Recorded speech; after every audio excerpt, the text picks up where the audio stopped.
जन्म से ब्राह्मण लेकिन कर्म से क्षत्रिय, अत्यंत क्रोधी स्वभाव वाले और विशाल फरसा धारण करने वाले भगवान विष्णु के छठे अवतार परशुराम ने स्वयं की माता रेणुका का सिर धड़ से अलग कर दिया था। आइए जानते हैं आखिर भगवान परशुराम ने अपनी ही मां को क्यों मारा। परशुराम के पिता का नाम जमदग्नि और माता का नाम रेणुका था। भगवान परशुराम अपने माता पिता के परम भक्त थे। एक बार परशुराम की माता रेणुका नदी पर जल लेने गईं।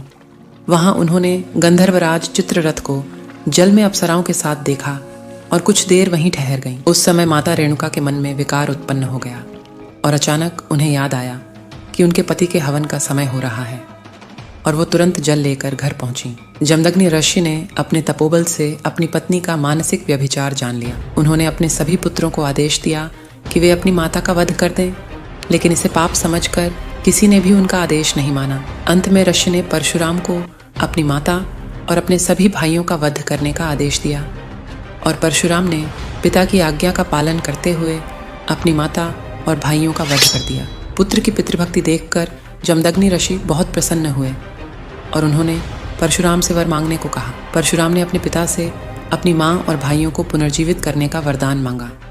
पुत्र की तीव्र बुद्धि को देख ऋषि ने उन्हें ख्याति और अस्त्र शस्त्र में निपुणता का भी वरदान दिया और फिर परशुराम ने कलरीपाय पट्टू की कला को विसरित किया।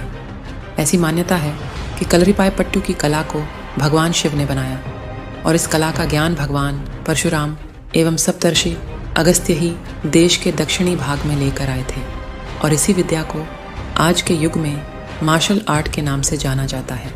परशुराम 7 चिरंजीवियों में से एक हैं और वे अभी उड़ीसा के गजपति जिले के परालाखे मुंडी में महेंद्रगिरी पर्वत पर मौजूद हैं। कमेंट्स में जय भगवान परशुराम ज़रूर लिखें।